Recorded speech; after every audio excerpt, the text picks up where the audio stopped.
ही जा रहे हैं।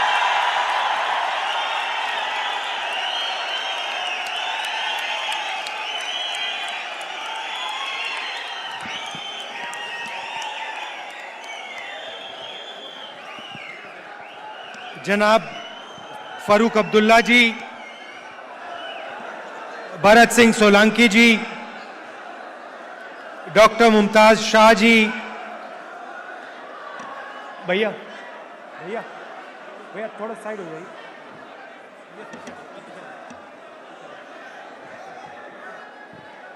जनाब शाहनवाज चौधरी जी, जनाब शाबिर खान जी, जनाब इफ्तिकार अहमद जी, इंडिया अलायंस के सीनियर नेता, दोनों पार्टी के प्यारे कार्यकर्ता, प्रेस के हमारे मित्रों, आप सबका यहां बहुत बहुत स्वागत, नमस्कार।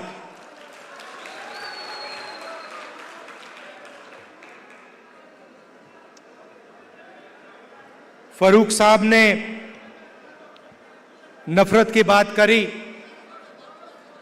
और आप जानते हो कि बीजेपी के लोग, आरएसएस के लोग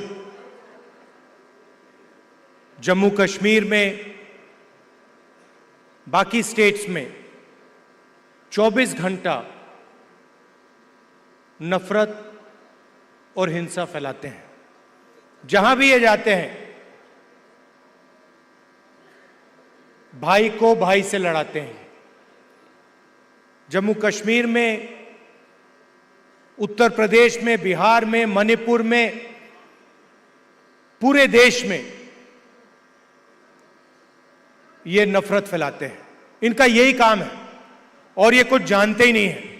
ये सिर्फ नफरत फैलाना जानते हैं और इनकी राजनीति भी सिर्फ नफरत की राजनीति। आप जानते हो नफरत को नफरत से नहीं काटा जा सकता है।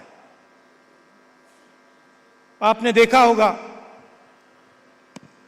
कि अगर कोई नफरत करता है,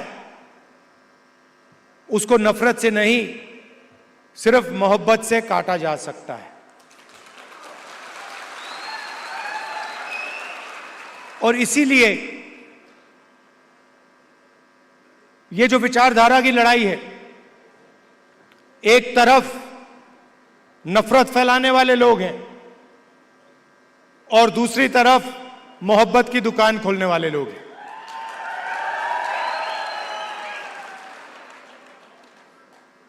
कन्याकुमारी से कश्मीर तक हम चले, उसके बाद मणिपुर से महाराष्ट्र चले और एक ही मैसेज था कि नफरत से किसी को फायदा नहीं होता है। नफरत के बाजार में, हर स्टेट में हमने मोहब्बत की दुकान खोली। और आपने देखा होगा जो पहले नरेंद्र मोदी थे, 56 इंच की छाती वाले,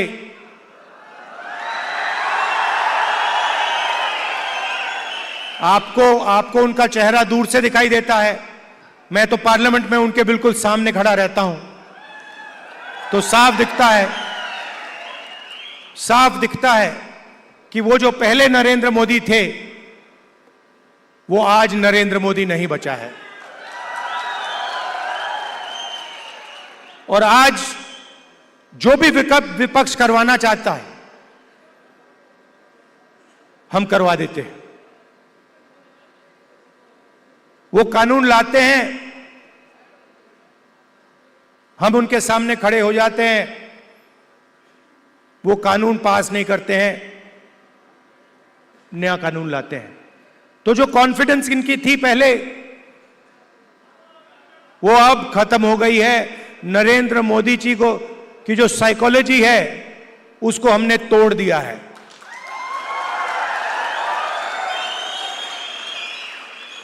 वो तो उनके चेहरे पे साफ दिखता है कि जो पहले नरेंद्र मोदी थे, वो नहीं रहे।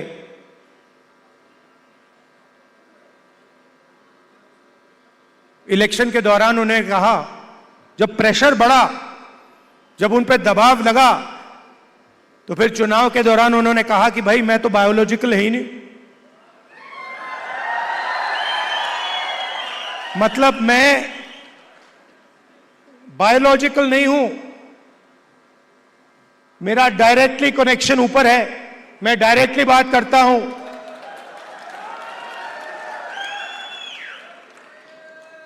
तो साइकोलॉजिकल प्रेशर इस स्टेटमेंट से दिखता है कि इंडिया गठबंधन ने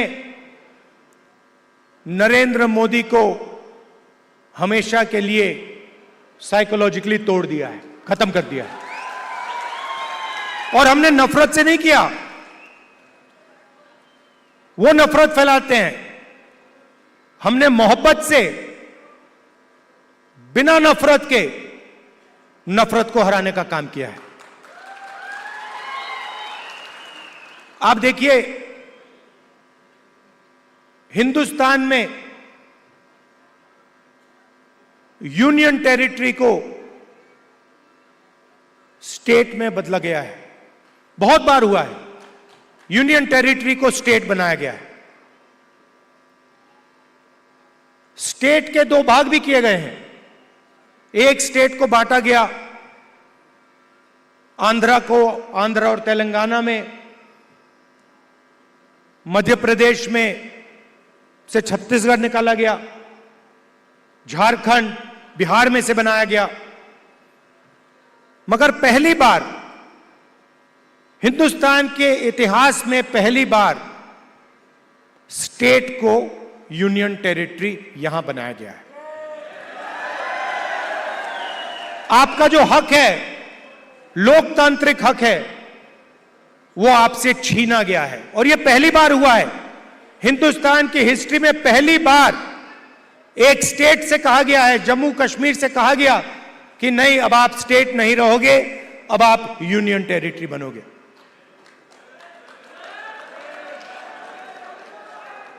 इसीलिए हमारी पहली मांग है कि एक बार फिर आपको स्टेट का हक दिया जाए और आपका स्टेट आपको वापस दिया जाए। और हम इन पे दबाव डालेंगे, प्रेशर डालेंगे और इनसे ये काम करवाएंगे। और अगर ये काम नहीं करेंगे तो फिर ये काम हम करके आपको दिखाएंगे।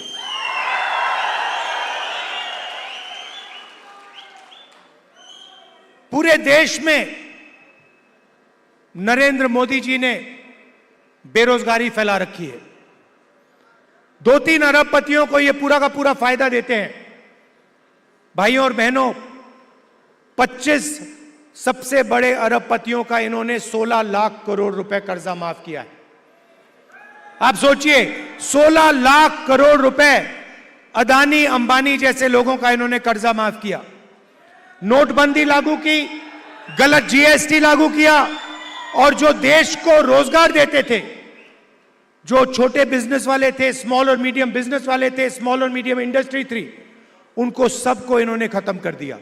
नतीजा यह है कि हिंदुस्तान में कहीं भी रोजगार नहीं मिल पा रहा है। और यही हालत यहां जम्मू कश्मीर में है। अगर जम्मू कश्मीर का युवा रोजगार चाहता है तो नरेंद्र मोदी जी की सरकार रोजगार नहीं दे पाती है, ये सच्चाई है। और जो आपका था पहले, जो आपकी सरकार डिसीजन लेती थी, आपके हित में जो डिसीजन लेती थी, आपके भविष्य को सोचकर जो डिसीजन लेती थी, आज बाहर के लोग निर्णय लेते हैं। आपकी सरकार को चलाने में आपकी आवाज ही नहीं। आपकी सरकार दिल्ली से चलती है, ऑर्डर दिल्ली से आता है। हम चाहते हैं कि आपकी सरकार जम्मू और कश्मीर से चले। हम चाहते थे कि चुनाव से पहले ये हो जाए। हमारी सोच थी कि चुनाव होने से पहले आपको स्टेटहुड मिल जाना चाहिए था, मगर इन्होंने नहीं किया। चुनाव के बाद हम पूरा दबाव डालेंगे कि स्टेटहुड आपको मिल जाए। भाइयों और बहनों, ये बांटने का काम भी करते हैं। जहां भी जाते हैं, एक जात को दूसरी जात से, एक धर्म को दूसरे धर्म से, एक प्रदेश को दूसरे प्रदेश से, एक भाषा को दूसरी भाषा से, ये बांटते हैं और लड़ाने की कोशिश करते हैं। और यही काम इन्होंने यहां किया है। हमारे जो पहाड़ी भाई हैं और गुर्जर भाई हैं, उनको एक दूसरे से इन्होंने लड़ाने की कोशिश की है। मैं आप सबसे कहना चाहता हूं कि ये इनका जो प्रोजेक्ट है ये फेल होगा। हम सबको एक साथ लेकर सबके हक को देकर हम आगे बढ़ेंगे। हमारे लिए सब लोग एक जैसे हैं, हम किसी को पीछे नहीं छोड़ेंगे। हम मोहब्बत के साथ सबको एक साथ लेकर आगे बढ़ेंगे।